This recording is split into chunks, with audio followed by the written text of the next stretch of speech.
things that used to confuse me about quilting was the idea that we were cutting fabric apart into little pieces and then sewing it back together into bigger pieces in order to make a quilt. But there are times in quilting where we can take pieces of fabric, sew them together, and then cut them down in chunks to make our quilting faster. That's what we're doing in this episode of How to Quilt.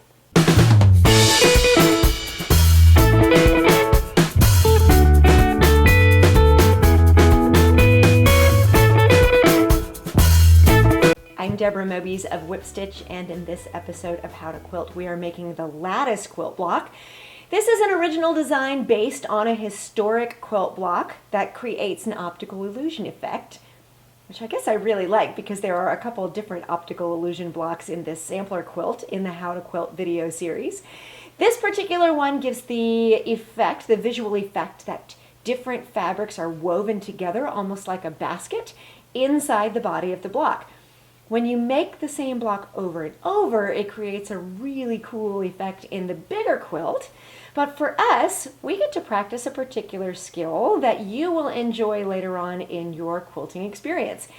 We're going to take strips of fabric, sew them all together into one big row, and then cut that row into smaller, identical rows that will get used in different places inside the quilt block.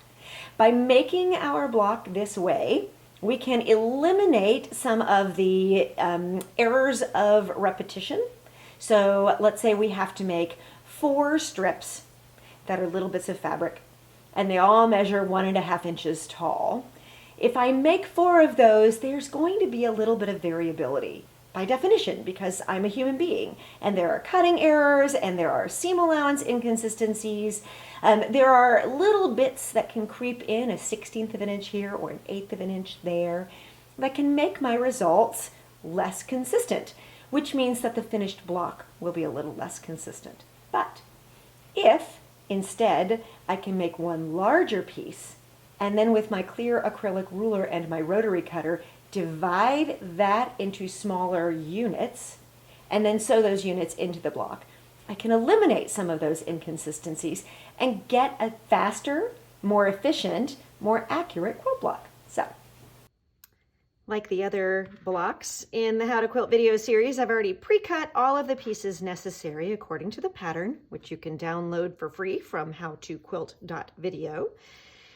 We're using 5 different colors here. This lightest blue really acts kind of as a background. And then these 4 colors create the optical illusion of interwoven strips of fabric, which is where the block gets its name, Lattice. But I also mentioned that we were going to construct a larger piece of patchwork and then subdivide it. This is a technique called strip piecing, which allows us to be more efficient.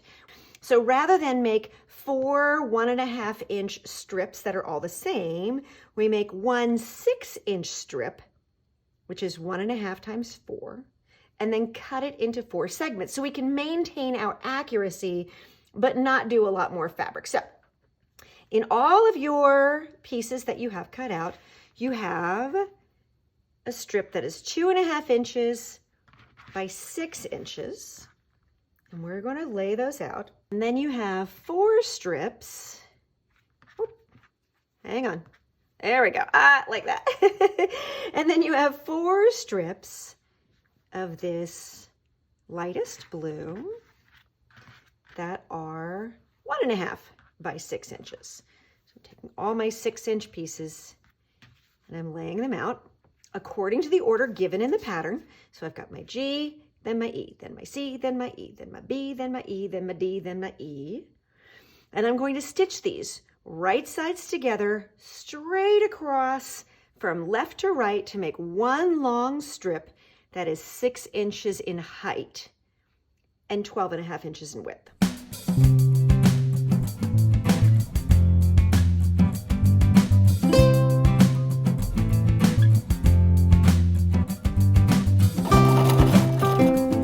I've noticed as I'm stitching, I'm not using pins. It's really common in my quilting and a lot of others to just use a little bit of static cling to hold the pieces together as you sew.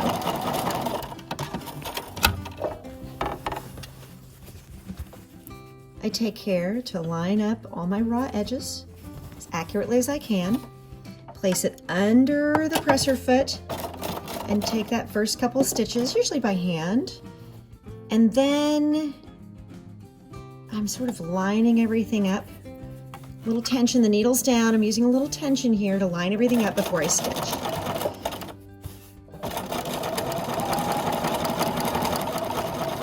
By avoiding using pins, I'm saving myself a little bit of time, putting them in, taking them out, putting them in, taking them out. The pins are about confidence, not rules. So if you feel better using pins, use pins. You might also notice that I am stitching one piece at a time and wonder, could I chain stitch this? You absolutely could. You could go right sides together with each of our colored fabrics and our background fabric here, and chain stitch those 4 pair and then stitch the pairs together. Absolutely.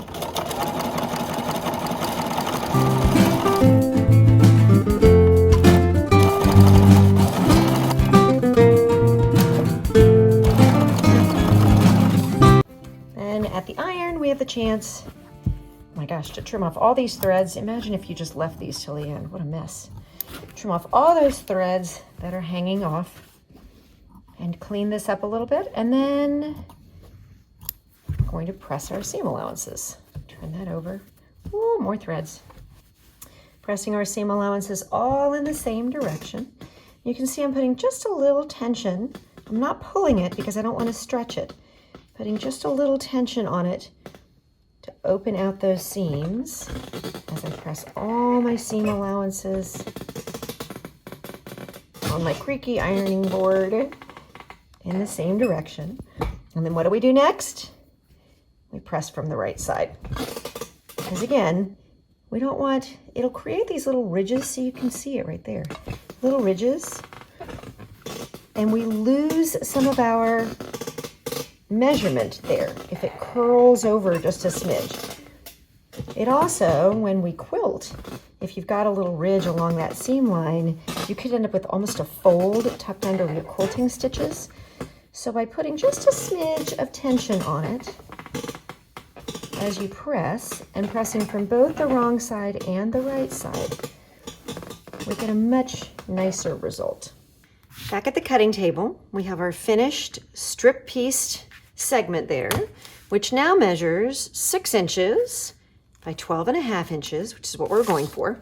And if you feel like, oh, you get here and you look at it and go, oh, it's only 12.25, go back to the iron. Give it some steam, give it a little bit of tension on those seams.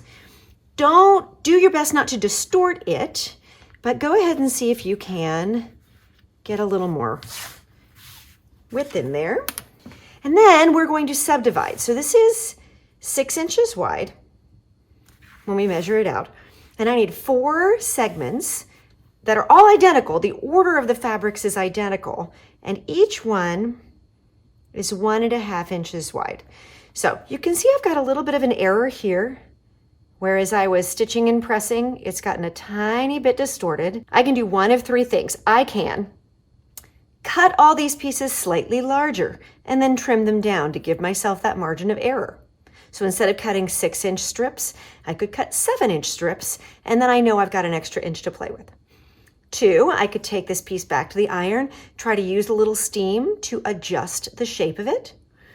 3, when I stitch together, if I know all the rest of this edge is nice and clean and this is less than 1/4 inch, I can adjust my stitches to accommodate that slight irregularity. I'm going to do that. So I'm going to cut this, measuring from here 1.5 inches. So that's 1. And then repeat.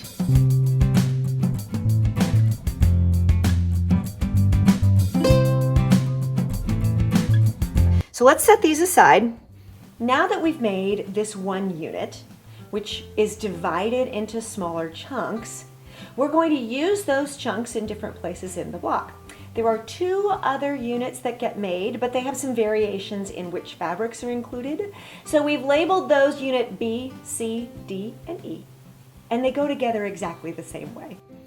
So So we come back to our remaining fabrics, and in your pattern, you've got a guide that shows you which measurements for each of these pieces go together. So we just have to lay them out according to the guidelines in the pattern.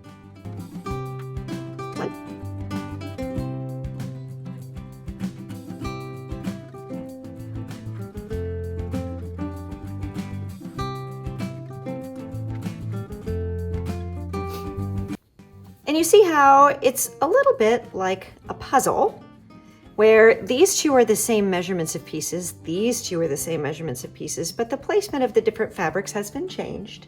And now all we do, just like we did with our strip piece segments, we work our way from left to right, placing each piece right sides together with its neighbor, and then we press our seam allowances.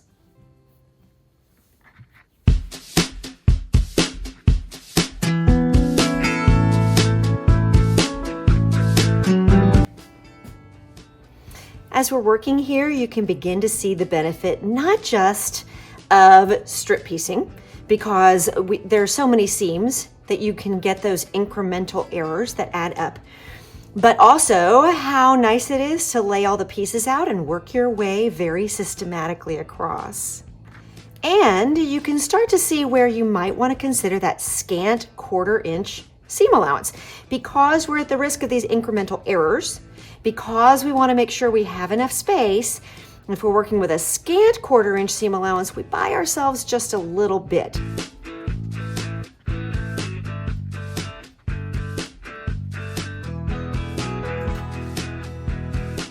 Now all that's left is to put our units together. So you can see how some of the optical illusion of this block is that it gives the impression that the fabrics are woven together, but also it looks a lot more complicated than it is. And that's one of the things that I like about this design, is it looks like a lot more work than it really was, but because we made it by dividing the unit with our rotary cutter, we can find an efficient way of creating the block that looks really complicated, but the visual effect is truly stunning. I think that it creates a very chic, modern effect from a very traditional design.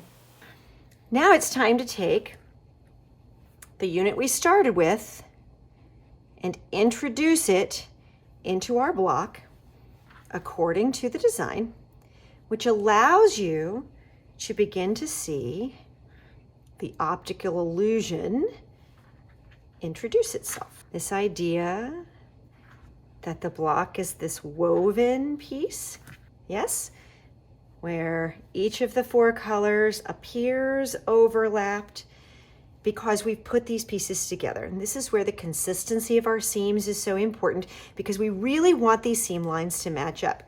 So when I was pressing my pieces, not every seam matches, but I took care that in these larger pieces, all my seams are pressed this way. And in this unit, before I broke it up, my seams were pressed the opposite direction, so that when the seams match, I can actually get them to line up as closely as possible. Quiz time. What happens now? That's right.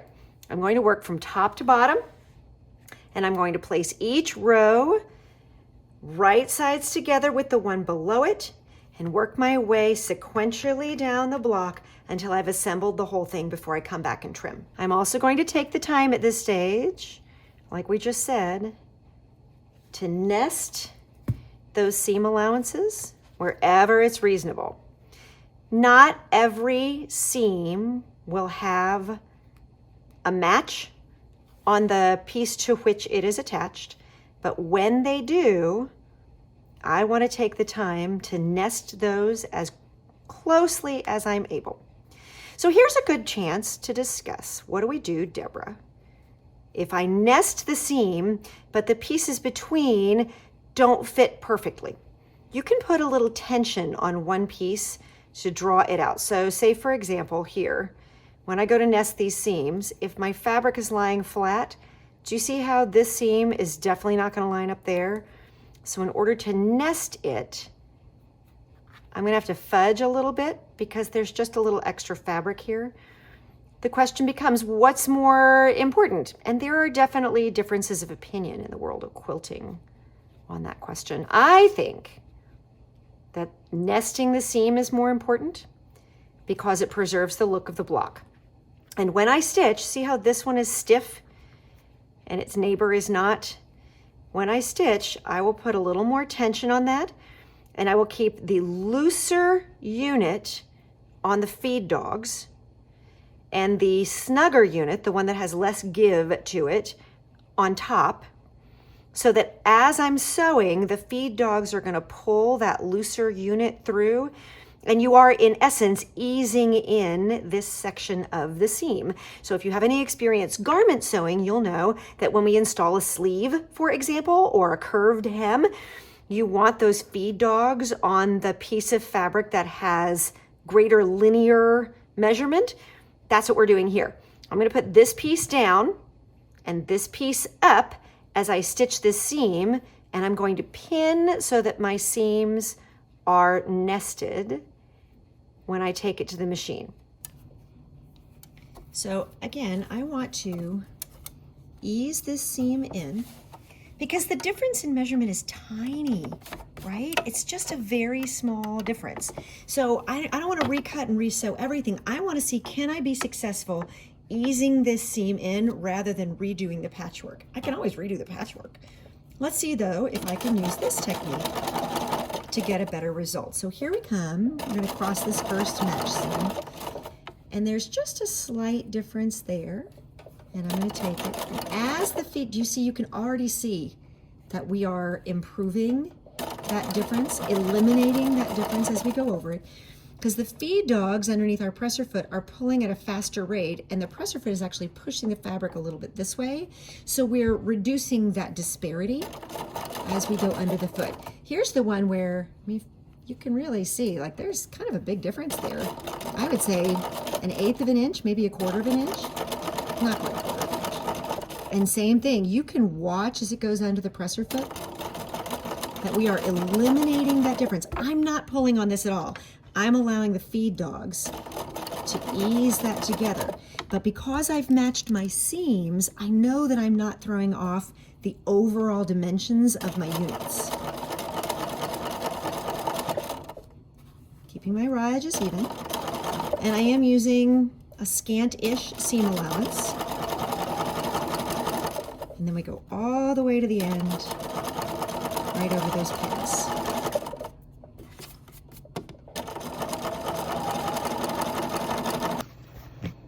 Take this unit to the iron. I'll take my pins out here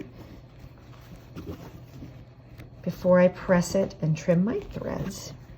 And this gives you a chance to check your work. I really like pressing each unit in between. You could certainly, open this out and sew all the units together and press all at once. I'm going to press in between because we're just working with a lot of seams here. I'm going to press the unit with more seams toward the unit with fewer seams to preserve some of the flatness of the unit. Right? The more seams I'm folding over, like if I fold each of these, that's 4 layers of fabric all together in one spot there. And so ideally, what I'm looking at here as I open this out is that each of these like colors lines up beautifully at those seam lines where I've matched my seams. Do you see I'm sort of digging into the seam with the tip of my iron here to open it out? Each of my seams should match up here at these joins, and I've eliminated that disparity in the dimensions because I've eased that seam in. You would never know right here that there was a difference in the width because I allowed my feed dogs to ease it out.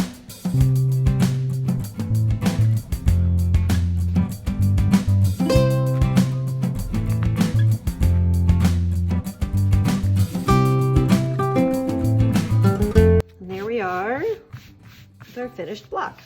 You can see it's not flawless, particularly here and here.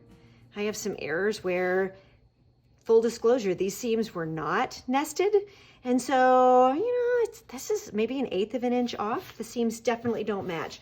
They're certainly not as successful as these others are. You do get the optical illusion that these are woven pieces of fabric throughout the block. And I get to decide how much this bothers me. So here's the advice I want to give you. Set this block aside. Set this block aside if it is imperfect. Give yourself a chance to work on different blocks throughout this sampler quilt. And then come back to this when you're ready to assemble the quilt and decide, how much does this really bother me? What it might be hard to appreciate if you are early on in quilting is that a small error like this really is not going to show up in the grander scheme of the finished quilt. It's going to get quilting stitches over top of it. It's going to get crinkled up in the dryer. You might never notice this at all. And you're 6 inches away from it right now. I mean, really, literally. Later on, you won't. So there's kind of a saying, a phrase that quilters use, which is, if you don't notice it while you're riding a horse galloping past, it doesn't matter. And lots of quilters feel like it does matter. That phrase bothers them. Quilting can invite a certain level of perfectionism. It really tends to attract people who like things to be just so and line up so neatly. And the satisfaction from that shouldn't be disregarded or minimized. At the same time, it's also true that these small errors are just that. They're small errors in the big picture of the block and the quilt as a whole item, a whole object, right? In the 1800s, there was a thing where there would be an error in a block, maybe a really visible, glaring error, maybe a wrong piece of fabric somewhere, and they would call that a humility block. The idea being that nothing human-made could possibly be perfect. And so if there's an error in a quilt, it was there to provide us with just a little dose of humility.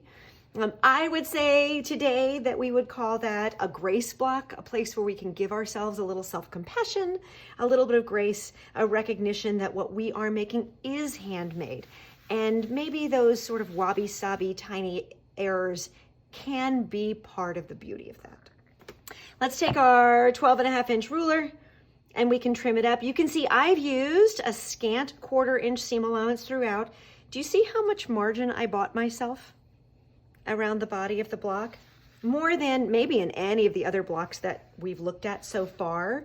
So I get to trim off that margin because in each of these seams, boop, boop, boop, boop, boop, boop, I used that scant 1/4 inch in order to give myself that space. So even though these units are only 1 inch wide and remained 1 inch wide, by giving myself an extra 1/16 of an inch or so, I bought myself just a smidge around the edges so that even though it came out slightly imperfect, I can trim it up and make it square.